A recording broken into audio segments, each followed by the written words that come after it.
Hello everyone. आज हम लोग देखेंगे बिहार दरोगा करंट अफेयर मॉक टेस्ट का सेट नंबर 9।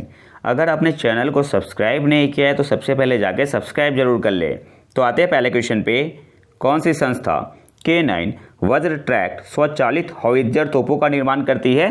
तो ऑप्शन ए आपका यहाँ पे सही आंसर होगा, लार्सन एंड टुब्रो।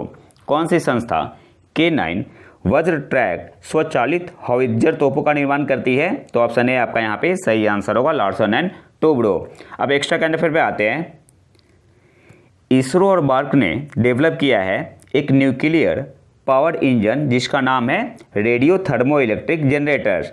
अब यहाँ से आपसे एग्जाम में कैसे क्वेश्चन पूछ सकता है कि हाल ही में इसरो और बार्क ने मिलकर डेवलप किया है एक न्यूक्लियर पावर इंजन जिसे क्या कहा जाता है? तो आंसर क्या होगा? Radio thermo electric generators. या आपसे RTG का फुल फॉर्म पूछ सकता है, तो याद रखना है R for radio, T for thermo electric और G for generators.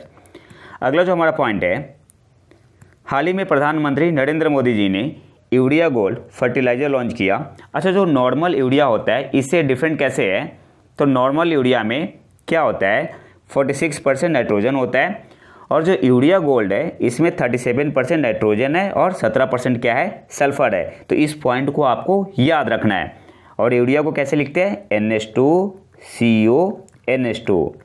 Extra current affair पे आते हैं। Laureus world sportsman of the year 2023 का पुरस्कार किसने जीता है? तो ऑप्शन ए आपका यहाँ पे सही आंसर होगा, लियोनेल मेसी ने। Laureus world sportsman of the year 2023 का पुरस्कार किसने जीता है? तो ऑप्शन ए आपका यहाँ पे सही आंसर होगा, लियोनेल मेसी ने।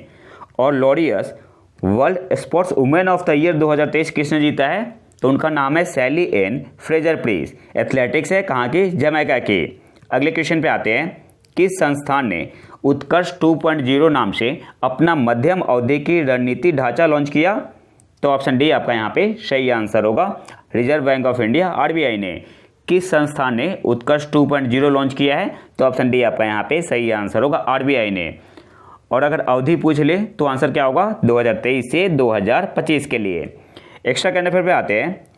इंडोनेशिया, एशियाई देश की बात हो रही है, 2023 के अंत तक अपना स्वयं का गोल्डन वीजा कार्यक्रम शुरू करने के लिए तैयार है। कौन सा देश? इंडोनेशिया। अगले क्वेश्चन पे आते हैं। मोहम्मद इरफान अली जो प्रवासी भारतीय सम्मान पुरस्कार के प्राप्तकर्ता है किस देश के राष्ट्रपति है? तो ऑप्शन बी आपका यहाँ पे सही आंसर होगा, गुयाना के।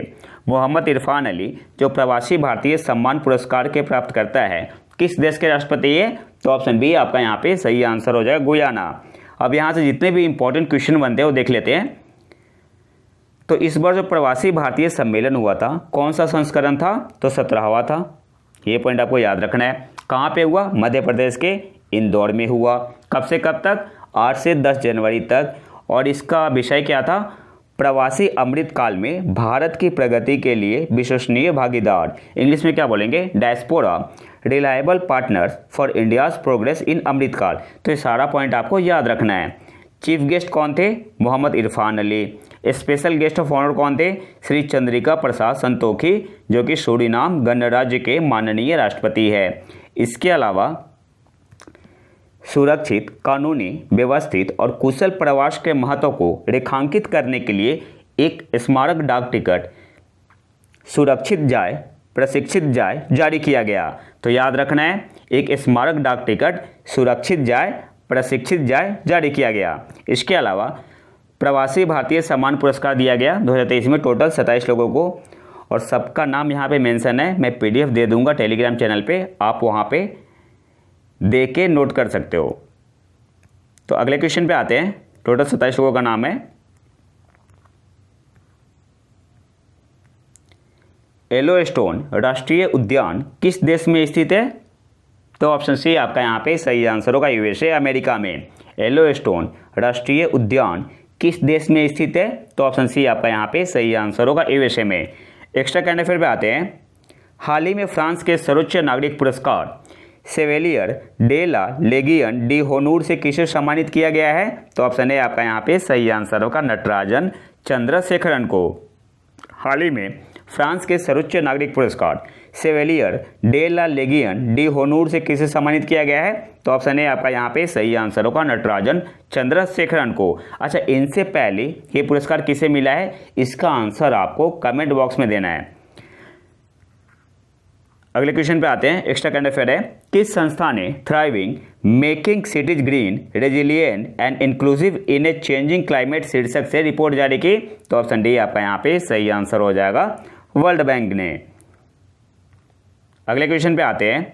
टेरान 1 जो हाल ही में खबरों में देखा गया विश्व का पहला है, तो टेरान 1 क्या है, वर्ल्ड का पहला 3D प्रिंटेड रॉकेट है। ऑप्शन बी आपका यहाँ पे सही आंसर होगा। टेरान 1 क्या है, विश्व का पहला 3D प्रिंटेड रॉकेट है। ऑप्शन बी आपका यहाँ पे सही आंसर होगा। अब एक्स्ट्रा करंट अफेयर पे आते हैं। रमन 2 क्या है, तो रमन 2 एक रॉकेट इंजन है जिसे किसके द्वारा विकसित किया गया है, तो स्काई रूट एरोस्पेस के द्वारा।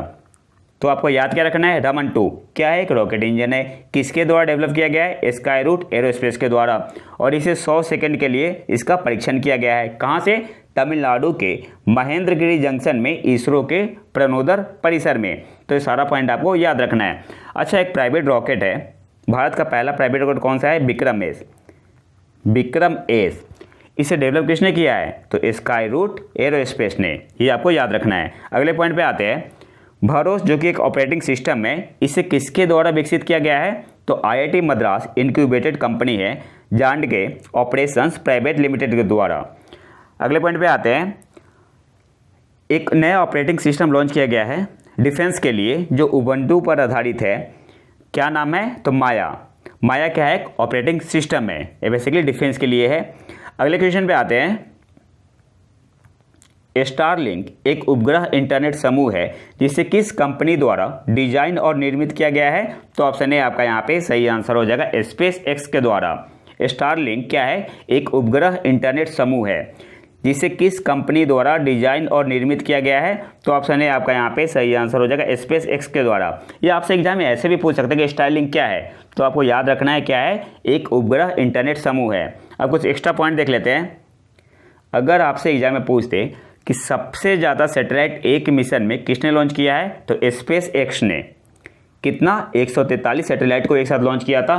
किस रॉकेट से, तो फाल्कन 9 से। ये भी पूछ सकता है, फाल्कन 9 से। इससे पहले भारत ने 2017 में किया था, एक साथ 104 उपग्रह लॉन्च किए थे इसरो ने। अगला हमारा पॉइंट है, SpaceX ने सबसे बड़ा निजी संचार उपग्रह जिसका नाम क्या है, जुपिटर 3 लॉन्च किया। अच्छा, इसका ऑब्जेक्टिव क्या है, उद्देश्य क्या है, इसे उत्तर और दक्षिण अमेरिका में इंटरनेट सेवाएं प्रदान करने के लिए डिजाइन किया गया है। तो यहाँ से आपको याद क्या रखना है, सबसे पहले जुपिटर 3 क्या है, तो निजी संचार उपग्रह है। किसने लॉन्च किया है, SpaceX ने। इसका ऑब्जेक्टिव क्या है, तो उत्तर और दक्षिण अमेरिका में इंटरनेट सेवाएं प्रदान करने के लिए इसे डिजाइन किया गया है। अगले क्वेश्चन पे आते हैं। किस मंत्रालय ने 75/25 पहल का अनावरण किया है, तो ऑप्शन डी आपका यहाँ पे सही आंसर हो जाएगा, केंद्रीय स्वास्थ्य मंत्रालय ने। अगले क्वेश्चन पे आते हैं। आर्टिफिशियल इंटेलिजेंस कृत्रिम बुद्धिमत्ता द्वारा संचालित विश्व के पहले रेडियो प्लेटफॉर्म का नाम क्या है, तो ऑप्शन डी आपका यहाँ पे सही आंसर हो जाएगा, रेडियो GPT। कृत्रिम बुद्धिमत्ता द्वारा संचालित विश्व के पहले रेडियो प्लेटफॉर्म का नाम क्या है, तो ऑप्शन डी आपका यहाँ पे सही आंसर हो जाएगा, रेडियो GPT। अच्छा, एक हम लोग जो गाना सुनते हैं स्पॉटिफाई, सबको पता होगा स्पॉटिफाई, इसने AI फीचर लॉन्च किया है जिसे क्या कहा जाता है, डीजे। एक्स्ट्रा करंट अफेयर पे आते हैं। रॉबर्ट E लुकास जिनका हाल ही में निधन हो गया किस क्षेत्र से जुड़े थे, तो ऑप्शन ए आपका यहाँ पे सही आंसर हो जाएगा, अर्थशास्त्र से। रॉबर्ट E लुकास जिनका हाल ही में निधन हो गया किस क्षेत्र से जुड़े थे, तो अर्थशास्त्र से। अच्छा, इन्हें नोबेल प्राइज कब मिला था, इन्हें नोबेल प्राइज दिया गया था 1995 में। इंपॉर्टेंट है, पूछ सकता है। अगले क्वेश्चन पे आते हैं। एक्स्ट्रा करंट अफेयर है। लिंडा याकार्डिनो को किस मल्टीनेशनल एक्सचेंज के CEO के रूप में नामित किया गया है, तो ऑप्शन बी आपका यहाँ पे सही आंसर हो जाएगा, ट्विटर। अगले क्वेश्चन पे आते हैं। ऑस्कर पुरस्कार जीतने वाली पहली भारतीय डॉक्यूमेंट्री कौन सी है, तो ऑप्शन बी आपका यहाँ पे सही आंसर हो जाएगा, the elephant whispers. Option B आपका यहाँ पे सही आंसर हो जाएगा। अब ऑस्कर 2023 से जितने भी इंपॉर्टेंट पॉइंट है देख लेते हैं। सर्वश्रेष्ठ अभिनेता का पुरस्कार किसे मिला? ब्रेंडन फ्रेजर को द व्हेल के लिए। सर्वश्रेष्ठ सहायक अभिनेत्री का पुरस्कार मिला जेमी ली कर्टिस को, किसके लिए? Everything everywhere all at once के लिए। सर्वश्रेष्ठ पोशाक डिजाइन की विजेता कौन है? तो Ruth E Carter, Black Panther Wakanda Forever के लिए। हालांकि ये उतना इंपॉर्टेंट नहीं है।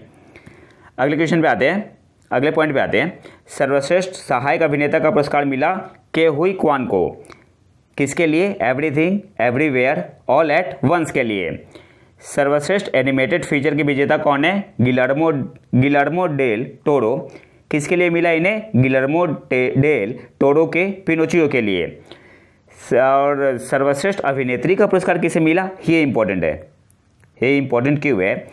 तो मिशेल येओह को मिला है सर्वश्रेष्ठ अभिनेत्री का पुरस्कार ऑस्कर 2023 में, और यह पहली एशियाई महिला है जिन्होंने ये पुरस्कार जीता है। और किस मूवी के लिए मिला है? In everything everywhere all at once.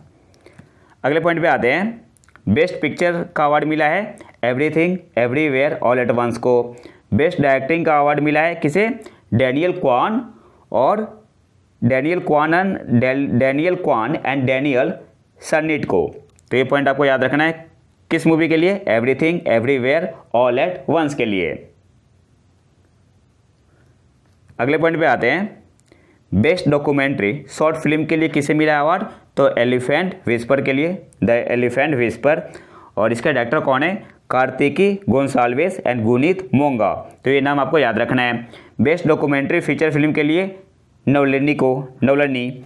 Best international feature film किसे मिला है? All quite on the western front. ये इंपॉर्टेंट है, पूछ सकता है। Best international feature film all quite on the western front. Best music award किसे मिला ओरिजिनल सॉन्ग में? तो नातू नातू को। किस मूवी से है? RRR से। और म्यूजिक दिया किसने है? MM किरवानी ने। और लिरिक्स किसने दिया है? चंद्र बोस ने। तो इंपॉर्टेंट पॉइंट आपको याद रखना है। इसके अलावा एक्स्ट्रा करंट अफेयर पे आते हैं। उत्साह पोर्टल और POP पोर्टल किसने लॉन्च किया? तो ऑप्शन सी आपका यहाँ पे सही आंसर होगा, UGC ने। उत्साह पोर्टल और POP पोर्टल किसने लॉन्च किया? तो ऑप्शन सी आपका यहाँ पे सही आंसर हो जाएगा, UGC। अच्छा, POP का मतलब क्या हुआ? Professor of practice. और उत्साह का मतलब क्या हुआ? पूछ सकता है आपसे एग्जाम में। Undertaking transformative strategies and action in higher education. तो ये पॉइंट आपको याद रखना है। अगले क्वेश्चन पे आते हैं। हाल ही में किस देश ने इतिहास में पहली बार किसी ट्रांसजेंडर व्यक्ति को फांसी दी है? तो ऑप्शन सी आपका यहाँ पे सही आंसर होगा, USA ने। हाल ही में किस देश ने इतिहास में पहली बार किसी ट्रांसजेंडर व्यक्ति को फांसी दी है? तो ऑप्शन सी आपका यहाँ पे सही आंसर होगा, USA अमेरिका। और नाम क्या था? एम्बर मैकलॉगलिन को। ठीक है, तो नाम भी हो सकता है, एग्जाम में पूछ ले। अगले क्वेश्चन पे आते हैं। एक्स्ट्रा करंट अफेयर है। भारत का पहला astronomical society Govind Swarup life time achievement award किसे मिला है? तो ऑप्शन बी आपका यहाँ पे सही आंसर हो जाएगा, जयंत विष्णु नरलिडकर को। ऑप्शन बी आपका यहाँ पे सही आंसर होगा। भारत का पहला astronomical society Govind Swarup life time achievement award किसे मिला है? तो ऑप्शन बी आपका यहाँ पे सही आंसर होगा, जयंत विष्णु नरलिडकर को। ऑप्शन बी आपका यहाँ पे सही आंसर होगा, नरलिकर। अगले क्वेश्चन पे आते हैं। किस देश ने सैमसंग इलेक्ट्रॉनिक्स के 230 बिलियन डॉलर के निवेश के साथ एक नए सेमीकंडक्टर मेगा क्लस्टर की घोषणा की? तो ऑप्शन ए आपका यहाँ पे सही आंसर होगा, दक्षिण कोरिया ने। किस देश ने सैमसंग इलेक्ट्रॉनिक्स के 230 बिलियन डॉलर के निवेश के साथ एक नए सेमीकंडक्टर मेगा क्लस्टर की घोषणा की? तो ऑप्शन ए आपका यहाँ पे सही आंसर हो जाएगा, दक्षिण कोरिया ने। अगले क्वेश्चन पे आते हैं। एक्स्ट्रा करंट अफेयर है। किस कंपनी ने वाटसॉनिक्स AI और डेटा प्लेटफॉर्म लॉन्च किया है? तो सही आंसर यहाँ पे क्या होगा? ऑप्शन बी आपका यहाँ पे सही आंसर हो जाएगा, IBM। किस कंपनी ने वाटसॉनिक्स AI और डेटा प्लेटफॉर्म लॉन्च किया है? तो ऑप्शन बी आपका यहाँ पे सही आंसर हो जाएगा, IBM ने। अगले क्वेश्चन पे आते हैं। रक्षा के संदर्भ में हाल ही में समाचारों में देखा गया वायु लिंक क्या है? तो ऑप्शन बी आपका यहाँ पे सही आंसर हो जाएगा, डाटा लिंक सिस्टम है। रक्षा के संदर्भ में हाल ही में समाचारों में देखा गया वायु लिंक क्या है? तो ऑप्शन बी आपका यहाँ पे सही आंसर होगा, डाटा लिंक सिस्टम है। अच्छा, इसे डेवलप किसने किया है? तो विंग कमांडर विशाल मिश्रा। तो आपको ये नाम याद रखना है। अगले क्वेश्चन पे आते हैं। आईआईटी मद्रास और किस संगठन ने पानी के नीचे संचार के लिए सेंसर तकनीक विकसित की है? तो आईआईटी मद्रास और डीआरडीओ ने। ऑप्शन ए आपका यहाँ पे सही आंसर होगा। अगले क्वेश्चन पे आते हैं। जल पर अखिल भारतीय वार्षिक राज्य मंत्री सम्मेलन का विषय क्या है? तो ऑप्शन ए आपका यहाँ पे सही आंसर होगा वाटर विजन एट 2047। पहली बार हुआ है। जल पर अखिल भारतीय वार्षिक राज्य मंत्री सम्मेलन का विषय क्या है? तो ऑप्शन ए आपका यहाँ पे सही आंसर होगा वाटर विजन एट 2047। और ये कहाँ पे हुआ था? तो 5 से 6 जनवरी 2023 तक। कहाँ पे? भोपाल में। अगले क्वेश्चन पे आते हैं। हाल ही में प्रधानमंत्री ने जापान के किस शहर में महात्मा गांधी की प्रतिमा का अनावरण किया? तो ऑप्शन सी आपका यहाँ पे सही आंसर होगा हिरोशिमा में। अगले क्वेश्चन पे आते हैं। भारत के किस हवाई अड्डे ने 2022 के शीर्ष प्रदर्शन वाले वैश्विक हवाई अड्डों की सीरियम सूची में दूसरा स्थान हासिल किया? तो ऑप्शन सी आपका यहाँ पे सही आंसर हो जाएगा बेंगलुरु। और पहले स्थान पे कौन था? तो जापान के टोक्यो का हानेडा एयरपोर्ट पहले स्थान पर है। दूसरे स्थान पे कौन है? तो बेंगलुरु के केम्पेगौड़ा अंतर्राष्ट्रीय हवाई अड्डे ने दूसरी रैंक हासिल की है। और दिल्ली के इंदिरा गांधी अंतर्राष्ट्रीय हवाई अड्डे ने 7वीं रैंक हासिल की है। अगले क्वेश्चन पे आते हैं। हाल के आंकड़ों के अनुसार पिछले 14 वर्षों में भारत ने कितने प्रतिशत ग्रीन हाउस उत्सर्जन में कमी की है? तो ऑप्शन डी आपका यहाँ पे सही आंसर हो जाएगा 33%। हाल के आंकड़ों के अनुसार पिछले 14 वर्षों में भारत ने कितने प्रतिशत ग्रीन हाउस उत्सर्जन में कमी की है? तो ऑप्शन डी आपका यहाँ पे सही आंसर हो जाएगा 33%। इसके अलावा आपको एक पॉइंट और याद रखना है। United Nation Convention on Climate Change का कमिटमेंट क्या है? To reduce emission intensity. तो आंसर क्या होगा? By 45% from the 2005 level by 2030। तो ये पॉइंट आपको याद रखना है। जो United Nation Convention on Climate Change है, इसका कमिटमेंट है इमिशन इंटेंसिटी को रिड्यूस करना 45% से 2005 से कब तक? 2025 तक। 2005 लेवल क्या है? डिफरेंस है। अगले क्वेश्चन पे आते हैं। एक्स्ट्रा करंट अफेयर है। विश्व मेट्रोलॉजी दिवस 2023 का विषय क्या है? तो ऑप्शन बी आपका यहाँ पे सही आंसर होगा measurements supporting the global food system. विश्व मेट्रोलॉजी दिवस 2023 का थीम क्या है? तो ऑप्शन बी आपका यहाँ पे सही आंसर होगा measurement supporting the global food system. अच्छा, आपको कमेंट उसमें बताना है कि वर्ल्ड मेट्रोलॉजी डे कब मनाते हैं। इसका आंसर आपको कमेंट बॉक्स में देना है। अगले क्वेश्चन पे आते हैं। हाथी जनगणना 2023 के अनुसार हाथियों की कुल संख्या में कौन सा राज्य देश में सबसे आगे है? तो ऑप्शन बी आपका यहाँ पे सही आंसर हो जाएगा कर्नाटक। हाथी जनगणना 2023 के अनुसार हाथियों की कुल संख्या में कौन सा राज्य देश में सबसे आगे है? तो ऑप्शन बी आपका यहाँ पे सही आंसर हो जाएगा कर्नाटक। इससे पहले 2017 में जो हुआ था तो उस समय कितना था? 6049, फिर 346 बढ़े कितना हो गया है? 6395 हो गया है। तो सबसे ज़्यादा हाथी कहाँ पे? कौन से स्टेट में है? कर्नाटक में है। वर्ल्ड एलिफेंट डे कब मनाते हैं? 12 अगस्त को। अगले क्वेश्चन पे आते हैं। मानकीकृत वर्षा सूचकांक एक टूल है जिसका उपयोग किस पैरामीटर की निगरानी के लिए किया जाता है? तो ऑप्शन है आपका यहाँ पे सही आंसर होगा सूखा के लिए। मानकीकृत वर्षा सूचकांक एक टूल है जिसका उपयोग किस पैरामीटर की निगरानी के लिए किया जाता है? तो ऑप्शन है आपका यहाँ पे सही आंसर हो जाएगा सूखा। अगले क्वेश्चन पे आते हैं। किस आईआईटी ने, एक्स्ट्रा करंट अफेयर है, किस आईआईटी ने भारत के स्वच्छ ऊर्जा परिवर्तन को चलाने के लिए नई प्रयोगशालाओं का अनावरण किया? तो ऑप्शन डी आपका यहाँ पे सही आंसर हो जाएगा आईआईटी रुड़की। अगले क्वेश्चन पे आते हैं। किस देश ने हाइड्रोजन ईंधन के विकास और उत्पादन के लिए 7 बिलियन अमेरिकी डॉलर के कार्यक्रम को मंजूरी दी है? तो ऑप्शन सी आपका यहाँ पे सही आंसर होगा यूएसए अमेरिका ने। एक्स्ट्रा करंट अफेयर पे आते हैं। हार्वर्ड यूनिवर्सिटी की प्रतिष्ठित रेड क्लिफ फेलोशिप के लिए किसे चुना गया है? तो ऑप्शन है आपका यहाँ पे सही आंसर हो जाएगा सत्यभामा दास बीजू। हार्वर्ड यूनिवर्सिटी की प्रतिष्ठित रेड क्लिफ फेलोशिप के लिए किसे चुना गया है? तो ऑप्शन है आपका यहाँ पे सही आंसर हो जाएगा सत्यभामा दास बीजू। इसके अलावा आपको याद रखना है कि ये 60वें नंबर के फेलो रिप्रेजेंटिंग बायोलॉजिकल साइंस में है 23 साल में, और दूसरे फेलो है in the discipline from India. अगर ओवरऑल बात करें तो बायोलॉजिकल साइंस में 60वें नंबर के फेलो रिप्रेजेंटिंग है, और इस डिसिप्लिन में भारत से दूसरे है। तो ये 2 पॉइंट आपको याद रखना है। अगले क्वेश्चन पे आते हैं।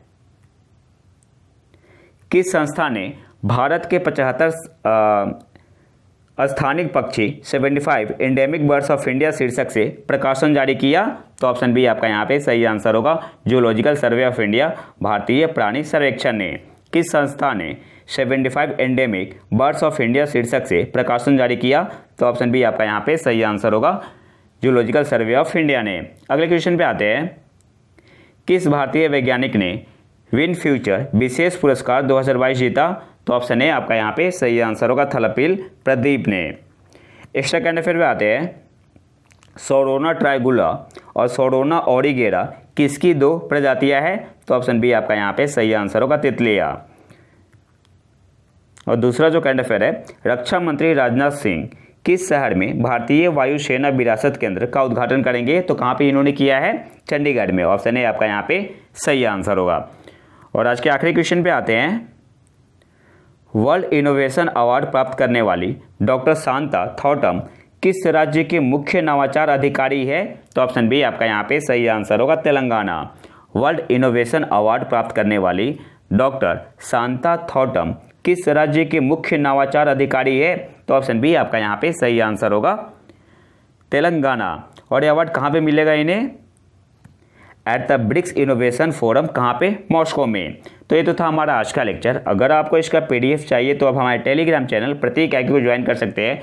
और टेलीग्राम ज्वाइन करने का फ़ायदा क्या है कि पीडीएफ तो आपको मिलेगा ही, वहाँ पे आपको जनवरी से लेके सितंबर 2023 तक का करंट अफेयर का कंपाइलेशन मिलेगा और आप वहाँ पे करंट अफेयर का क्विज लगा सकते हैं। और अगर वीडियो पसंद आए तो लाइक करें और चैनल को सब्सक्राइब जरूर कर ले। मिलते हैं नए वीडियो में नए टॉपिक के साथ। तब तक के लिए नमस्कार, जय हिंद।